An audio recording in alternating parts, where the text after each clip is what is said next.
आज हम एक ऐसी हीरोइन की बात करेंगे जिसने 90 के दशक में सिर्फ एक फोटोशूट से ऐसी सनसनी मचाई कि लोग उसका नाम का टैटू बनवाने लगे थे। हाथ लगा गोरे तन को, कुछ कुछ होता है। एक ऐसी हीरोइन जो सिर्फ 2-3 फिल्मों से बॉलीवुड की टॉप की एक्ट्रेस की लिस्ट में शामिल हो गई थी। हम बात कर रहे हैं मुझको राणा जी माफ करना जैसे गानों से रातों रात स्टार बनने वाली हीरोइन ममता कुलकर्णी की। मुझको राणा जी माफ करना, गलती मारे से हो गई। कैसे उसने सिर्फ एक टॉपलेस फोटो से इतना हड़कंप मचाया कि सरकार को उस पर जुर्माना लगाना पड़ा था।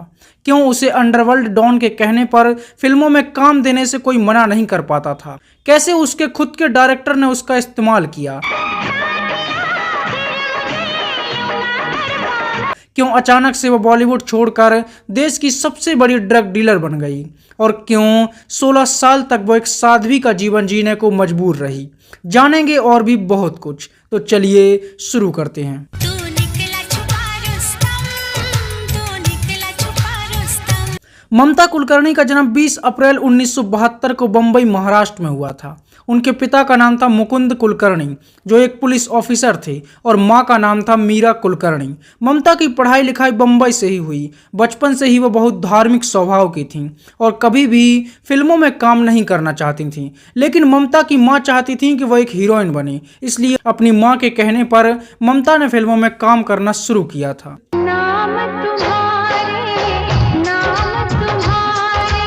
लेकिन शुरू में उन्हें कई फिल्मों के ऑडिशन में रिजेक्ट कर दिया गया, इसलिए उन्होंने साउथ का रुख कर लिया। ममता कुलकर्णी ने अपने एक्टिंग करियर की शुरुआत 1991 में आई तमिल फिल्म नन्बर्गल से की थी। ममता की पहली ही फिल्म इतनी बड़ी हिट हुई कि लोग उनके नाम के टैटू तक बनवाने लगे थे और तमिल इंडस्ट्री में ममता का खूब क्रेज बढ़ गया था। इसके बाद वो फिल्म मेरा दिल तेरे लिए में नजर आई, जिसमें पहली बार उनकी खूबसूरती को दिखाया गया था।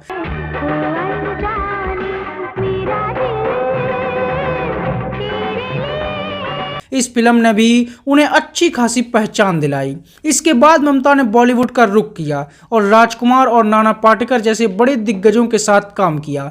फिल्म का नाम था तिरंगा और तिरंगा से ही ममता ने अपना बॉलीवुड डेब्यू किया था। वो अलग बात है कि फिल्म में ममता ना के बराबर दिखाई दी, क्योंकि जहां राजकुमार हों वहां और कोई क्या ही दिखेगा। ना तलवार की धार से, ना गोलियों की बौछार से, बनना डरता है तो सिर्फ परवरदिगार से। इस फिल्म से ममता को थोड़ी बहुत पहचान जरूर मिली थी, लेकिन 1993 में ही उनकी पहली लीड हीरोइन वाली फिल्म आई जिसका नाम था आशिक आवारा,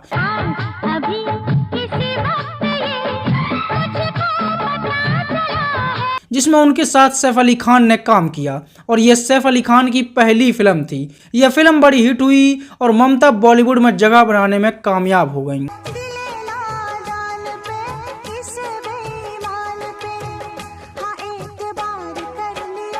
इसके बाद उनकी और भी कई बड़ी फिल्में आईं और ममता के काम को इतना पसंद किया गया कि उनके सामने फिल्मों की लाइन लग गई और केवल 1993 में ही वो एक साथ कई फिल्मों में नजर आईं, जिनमें भूकंप, जिसमें उन्होंने राहुल रॉय के साथ काम किया। मैं आपकी बहन से प्यार करता हूँ। फिर सिर्फ उसका हाथ क्यों, पूरी कविता को ही ले जाओ। क्या बात है सर, क्या बात है सर। वक्त हमारा है में वो अक्षय कुमार और सुनील शेट्टी के साथ नजर आईं, लेकिन यह फिल्म कुछ खास कमाल नहीं कर पाई। इसके बाद अक्षय कुमार के साथ ही उन्होंने एक फिल्म में काम किया जिसका नाम था अशांत, लेकिन यह बॉक्स ऑफिस पर शांत पड़ गई। तू समझा? और इन फिल्मों के फ्लॉप होने के बाद ममता कुलकर्णी हताश होने लगी। उन्हें पहचान जरूर मिल रही थी, लेकिन ममता का इतनी पॉपुलैरिटी से मन नहीं भर रहा था। उन्हें और भी ज्यादा फेमस होना था। उन्हें जिस सनसनी भरी सफलता की चाह थी वह उन्हें नहीं मिल रही थी। इसलिए 1993 में उन्होंने एक ऐसा कांड किया जिसके बाद पूरे देश में सनसनी मच गई। स्टारडस्ट मैगजीन ने एक फोटोशूट के लिए कई हीरोइनों को सिलेक्ट किया था, लेकिन सभी ने इस फोटोशूट से मना कर दिया क्योंकि इसमें एक टॉपलेस फोटो खिंचवाना था। इसके बाद ममता से बात की गई। ममता कुलकर्णी को बस सुर्खियां बटोरनी थीं, इसलिए उन्होंने इस फोटोशूट के लिए हाँ कर दिया।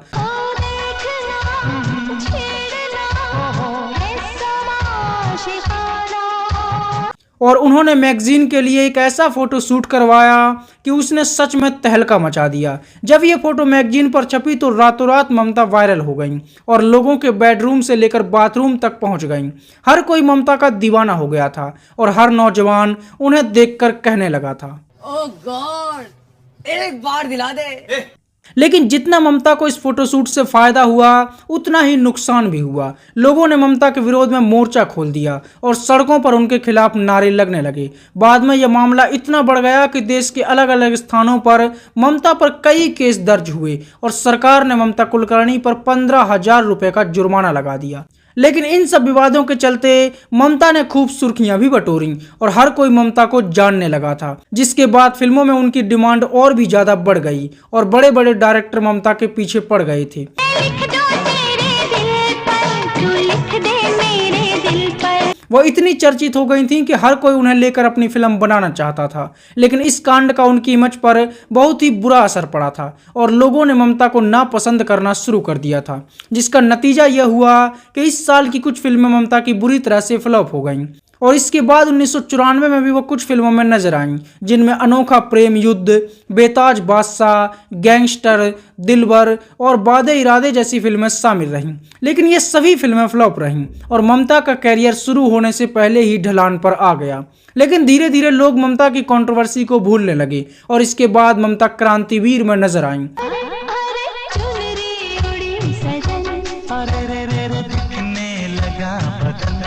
फिल्म में वो सेकंड हीरोइन के किरदार में नजर आई थीं, लेकिन इस फिल्म का पूरा क्रेडिट नाना पाटेकर ही ले गए। ममता को इससे कोई खास फायदा नहीं हुआ और इसके बाद आया सन 1995।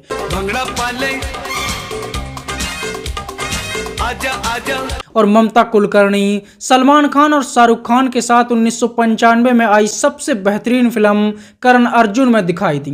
इस फिल्म में ममता ने सलमान खान के साथ काम किया। यह फिल्म साल की सबसे बड़ी हिट फिल्म बनी। एक मुंडा मेरी उम्र दा, हाय मेरी उम्र दा। और इसके गाने इतने बड़े हिट हुए जिनमें छत पे सोया था बहनोई।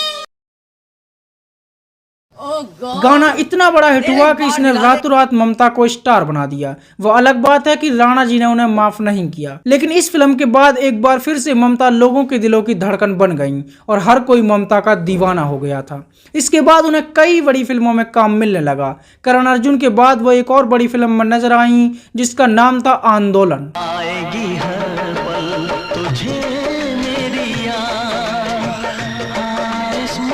इस फिल्म में उन्होंने संजय दत्त और गोविंदा के साथ काम किया और यह फिल्म भी बड़ी हिट हुई। फिल्म में गोविंदा के साथ उनकी जोड़ी खूब जची और फिल्म के कुछ गाने बॉलीवुड के एवरग्रीन गानों की लिस्ट में भी शामिल हो गए। कितने दिनों के बाद मिले हो, जरा बताओ मुझे। और ममता भी सफलता की चढ़ाई चढ़ती चली गईं। इसके बाद आमिर खान के साथ उनकी फिल्म आई बाजी। धीरे धीरे आप मेरे दिल के मेहमान हो। और यह फिल्म भी कमाल की रही। फिल्म में ममता का बोल्ड अवतार भी दिखाया गया। कुछ सीन तो ऐसे रहे कि अच्छे खासे सख्त लौंडे को भी पिघलने पर मजबूर कर दें। बात तो सही है। यह फिल्म भी हिट रही और इसके गाने भी लोगों की जुबान पर चढ़ गए। फिल्म छुपा रुस्तम भी उनकी एक यादगार फिल्म बनी। फिल्म के कुछ गाने इतने बड़े हिट हुए कि आज भी बॉलीवुड के एवरग्रीन गानों की लिस्ट में अपनी जगह बनाकर बैठे हुए हैं। ये चांद कोई दीवाना है।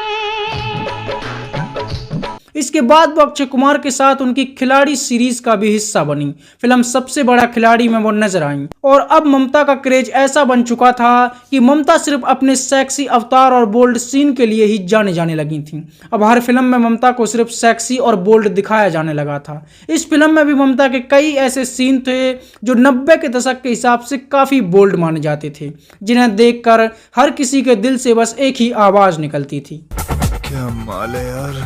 इसके बाद किस्मत में वो गोविंदा के साथ नजर आईं और इसमें भी उनकी बोल्डनेस को ही फिल्म का आधार बनाया गया। और फिर आई गोविंदा के साथ उनकी वह फिल्म जो बॉक्स ऑफिस पर भले ही फ्लॉप रही हो, लेकिन इसने जनता का खूब दिल जीता। मुझको लंबी उम्र की दुआ न दो, जितनी गुजरी नागवार गुजरी। फिल्म का नाम था नसीब और इसमें गोविंदा का काम देखते ही बनता था। फिल्म का सब कुछ हिट था।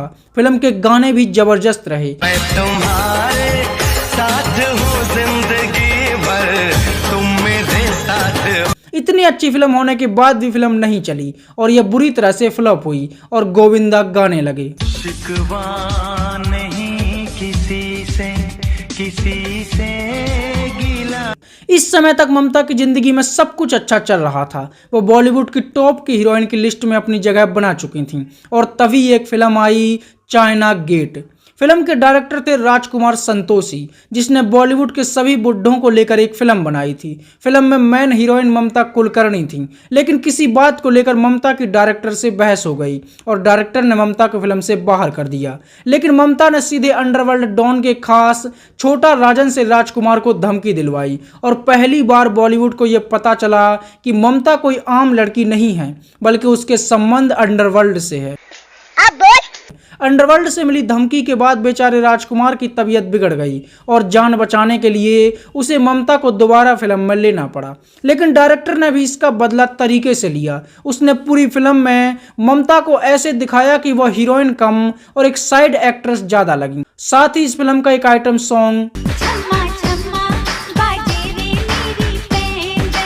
जिसमें उर्मिला मानतोड़ कर नजर आई थी, यह इतना बड़ा हिट हुआ कि उर्मिला पूरी फिल्म पर भारी पड़ गई और लोगों ने फिल्म की हीरोइन ममता से ज्यादा आइटम सॉन्ग के लिए उर्मिला की तारीफ की। ममता को इससे बहुत बुरा लगा और उन्होंने राजकुमार संतोषी को जानबूझकर उनकी इमेज बिगाड़ने के लिए जिम्मेदार ठहराया। उन्होंने बयान दिया कि राजकुमार उनके साथ फिजिकल होना चाहते थे और उनका फायदा उठाना चाहते थे, लेकिन जब उन्होंने राजकुमार को मना कर दिया तो राजकुमार संतोषी ने जानबूझकर उनके रोल को छोटा किया और बेअसर बनाया। लेकिन डायरेक्टर ने उल्टा ममता को ही गलत साबित कर दिया और ममता की इमेज खराब हो गई। अब हर कोई ये जान चुका था कि ममता का संबंध अंडरवर्ल्ड से है, इसलिए लोग उनसे किनारा करने लगे और उन्हें काम मिलना कम हो गया। तेरे अंदर मेरी जान, मेरे अंदर तेरी जान। इसके बाद ममता कुलकर्णी को इक्का दुक्का फिल्मों में ही काम मिला, लेकिन कोई भी बड़ी फिल्म में उन्हें काम नहीं दे रहा था। हार कर उन्होंने बांग्लादेश में फिल्मों में काम करना शुरू किया और भी कई भाषाओं की फिल्मों में वो काम करने लगी, लेकिन वहां भी उन्हें कोई खास पहचान नहीं मिली और धीरे धीरे ममता एक्टिंग से दूर होने लगी। ममता कुलकर्णी की आखिरी बॉलीवुड फिल्म थी कभी तुम कभी हम, और जब उन्हें फिल्मों में काम मिलना कम हो गया तो वह दुबई में पार्टियों में डांस शो करने लगी।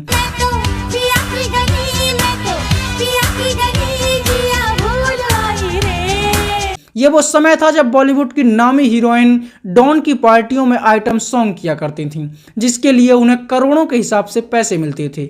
धीरे धीरे ममता भी इसका हिस्सा बन गईं और दुबई की पार्टियों में डांस करने लगीं। यही काम करते हुए ममता की पहचान विक्की गोस्वामी से हुई, जो वैसे तो एक बिजनेसमैन था, लेकिन सिर्फ दुनिया को दिखाने के लिए। असल में वो एक ड्रग डीलर था। ममता की उससे जान पहचान बढ़ गई और ममता ने उससे कहा कि अरे तुम अकेले ये काम क्यों कर रहे हो, चलो मिलकर ड्रग्स बेचते हैं।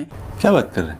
वैसे भी पार्टियों में नाच नाच कर मैं थक चुकी हूँ। इसके बाद ममता विक्की के साथ मिलकर ड्रग्स का व्यापार करने लगी। दोनों मिलकर काम कर रहे थे। तभी एक दिन दुबई में रेड पड़ी और ड्रग्स केस के मामले में विक्की को गिरफ्तार कर लिया गया। विक्की जेल चला गया और ममता उसके बाद उसके पूरे कारोबार को संभालने लगी। धीरे धीरे ममता इतनी बड़ी हस्ती बन गई कि दुबई में 2 नंबर के धंधे में उसने खूब नाम कमा लिया और कई बड़े लोगों के साथ अपनी जान पहचान बना ली। और अपने अकेले की दम पर उम्र कैद की सजा मिलने के बाद भी उसने विक्की को केवल 4 से 5 साल में ही बाहर निकलवा लिया। इसका मतलब है और दोनों फिर से एक साथ रहने लगे। खबरें यह भी आईं कि 2013 में ममता और विक्की ने इस्लाम धर्म कबूल कर लिया और शादी कर ली। दोनों कई साल तक एक साथ रहे। ममता हिंदू से मुसलमान बन चुकी थीं। इसके बाद एक बार फिर दोनों अपने ड्रग्स के कारोबार को पूरे जोर शोर से चलाने लगे। 2002 से ममता लगभग 2014 तक बॉलीवुड के साथ साथ लोगों की नजरों से भी दूर रहीं। किसी को भी उसकी खबर नहीं थी और लोग लगभग ममता को भूल चुके थे।